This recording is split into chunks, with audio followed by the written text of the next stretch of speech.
మీరు ఎప్పుడైనా ప్రపంచం నియంత్రణ తప్పిపోతున్నట్లు అనిపించిందా? చెడును ఎవరూ అడ్డుకోలేకపోతున్నట్లు, అది అప్రతిహతంగా పెరుగుతున్నట్లు అనిపించిందా? అలా అయితే మీరు ఒంటరిగా లేరు. నోహా కాలంలో ప్రజలు పాపంతో పూర్తిగా కుళ్ళిపోయిన ప్రపంచాన్ని అనుభవించారు. అందుకే దేవుడు దాన్ని మహాప్రళయంతో తీర్పు చేయాలని నిర్ణయించుకున్నాడు.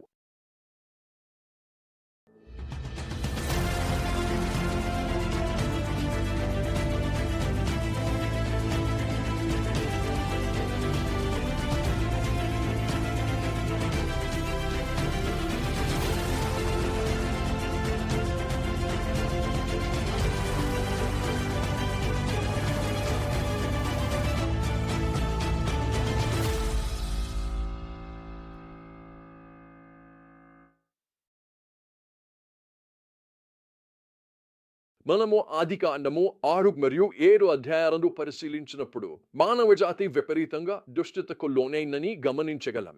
ఆదికాండము 6 గంటల 5 నిమిషాల్లో ఇలా ఉంది: ప్రభువు భూమిపై మానవుని దుష్టత గొప్పదని, అతని హృదయంలోని ఆలోచనలన్నీ ఎప్పుడూ చెడునే కోరుకుంటున్నాయని చూశాడు. అది నిరంతరం కొనసాగింది. మానవజాతిపై ఎంత తీవ్రమైన తీర్పు ఇది!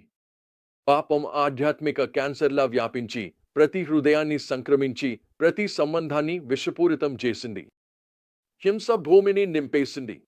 అవినీతి పరిపాలించింది మరియు అది దేవుని హృదయాన్ని బాధించింది. నీతిమంతమైన కోపంతో ఆదికాండము 6 గంటల 7 నిమిషాలలో ఆయన ప్రకటించాడు: నేను సృష్టించిన మనిషిని భూమి మీద నుండి నాశనం చేస్తాను. భయంకరమైన మహాప్రళయం రాబోతోంది.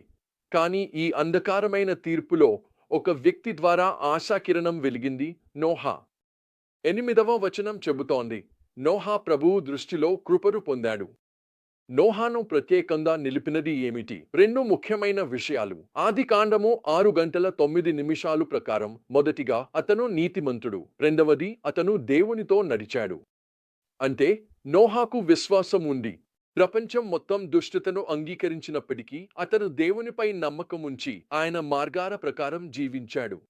అతని విశ్వాసం కారణంగా దేవుడు నోహాకు ఓడను నిర్మించమని ఆదేశించాడు. తద్వారా అతను, అతని కుటుంబం మరియు ప్రతి జంతు జాతికి చెందిన ప్రాతినిధ్యాలను రక్షించగలుగుతారు. ఆ యొక్క పెద్ద ఓడను నిర్మించడం చిన్న పని కాదు. అది పూర్తయ్యేందుకు నోహాకు సుమారు 100 సంవత్సరాలు పట్టింది. ఆ కాలంలో అతని చుట్టూ ఉన్నవారు అతన్ని వెక్కిరిస్తూ పిచ్చివాడని అనుకున్నారు. కానీ నోహా రాబోయే తీర్పు గురించి దేవుని మాటను నమ్మాడు. అతని విశ్వాసం అతన్ని ఓడను నిర్మించడంలో విధేయ చర్యకు ప్రేరేపించింది. ఇది రక్షణ పొందేందుకు ఏకైక ఆశ.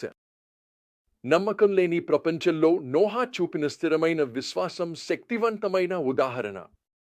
ఇది నాకు నోరిస్క్లో నివసించిన వృద్ధ మహిళల గుంపును గుర్తు చేస్తుంది. నోరిస్క్ అనేది ఆర్క్టిక్ సర్కిల్లో ఉన్న సైబీరియన్ గనుల నగరం.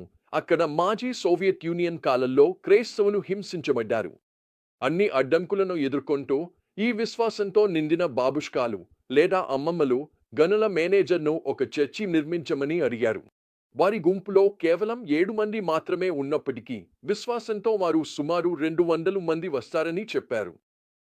ఉక్రెయిన్ బృందం మరియు మోల్డోవన్ యువకుల బృందం నోరిస్క్లోని స్టేడియంలో నేను ప్రవచించేందుకు ఏర్పాట్లు చేసింది. ఆ చర్చి చివరకు నిర్మించబడినప్పుడు అసాధారణంగా మంచి వాతావరణం కారణంగా పట్టణంలోని చాలా మంది ప్రజలు నగరాన్ని విడిచిపోవాలని యోచించారు.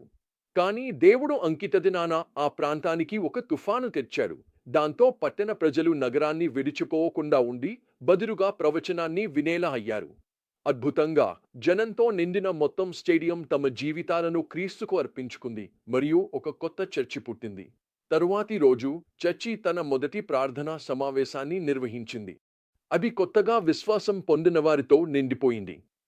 నోహాలాగే ఆ అమూల్యమైన మహిళలు అసాధ్యమైన దానికైనా దేవునిపై నమ్మకం ఉంచారు మరియు వారి విశ్వాసం అనేక మందికి రక్షణ మార్గంగా మారింది మరియు చరిత్రాత్మకంగా ఒక చర్చి పుట్టుక పొందింది. మీరు చూడండి, మహాప్రళయ సందేశం కేవలం తీర్పు గురించే కాదు, అది రక్షణ గురించి కూడా ఉంది.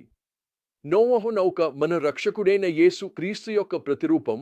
రాబోయే వినాశనం నుంచి మనకు ఆశ్రయం.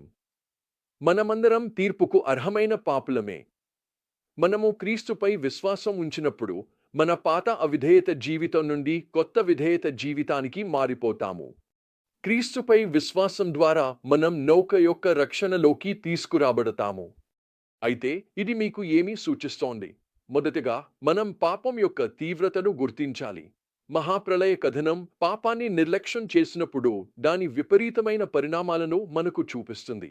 మన జీవితాల్లో పాపాన్ని ఎదుర్కొనటానికి మనం అప్రమత్తంగా ఉండాలి, లేకపోతే అది మనలను వినాశనానికి నడిపిస్తుంది. రెండవది, నోవహులాగా మేము మరింత చీకటి పెరుగుతున్న ప్రపంచంలో విశ్వాసంతో జీవించాలి. మనను ఎవరైనా అపహాస్యం చేసినా లేదా హింసించినా మనం దేవునిపై నమ్మకం ఉంచాలి, ఆయన మార్గాల్లో నడవాలి మరియు మన జీవితాలను ఆయన వాక్యపు పునాదిపై నిర్మించాలి. కష్టకాలంలో మనలను కాపాడేది విశ్వాసమే. మరియు చివరగా, మనం ఇతరులను రక్షణ నౌక అయిన క్రీస్తులో ఆశ్రయం పొందేందుకు పిలవాలి. నోవహు విశ్వాసం అతని కుటుంబాన్ని రక్షించినట్లే మన విశ్వాసం మన చుట్టూ ఉన్నవారిపై ప్రభావం చూపగలదు. మనకు ప్రియమైన వారిని యేసుతో ఉన్న సురక్షితమైన సంబంధంలోకి ఆహ్వానించగలం. ఈ శక్తివంతమైన భాగాన్ని ధ్యానిస్తున్నప్పుడు ఒక విషయం గుర్తుంచుకోండి: విశ్వాసమే ప్రపంచాన్ని జయించే విజయం. పాపం భయంకరమైన పరిణామాలను తెస్తుంది, కానీ దేవునితో నడవడం విమోచనాన్ని అందిస్తుంది.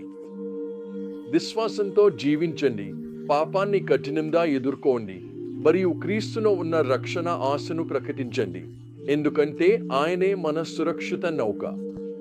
వచ్చే తీర్పు మహాప్రళయంలో